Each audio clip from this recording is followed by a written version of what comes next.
Hey guys, how's it going? Today I'm gonna show you how Spotify artist payment really work. So basically, it's a complex process, but Spotify pays rights holders. Spotify pays labels, distributors, or publishers, not directly to artists. Okay. Secondly, no fixed pay per stream. Payouts depend on total Spotify revenue.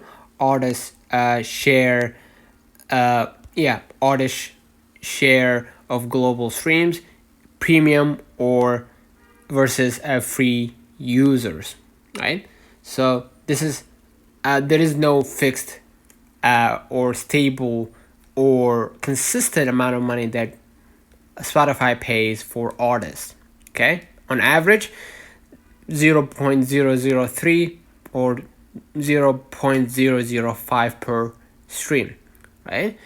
And of course, labels take a cut. Signed artists split earnings with labels, right?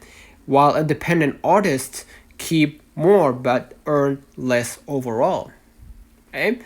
And songwriters paid separately. Songwriters earn from royalties via publishers, not Spotify directly. And lastly, premium streams in wealthy countries pay more than free or lower income regions.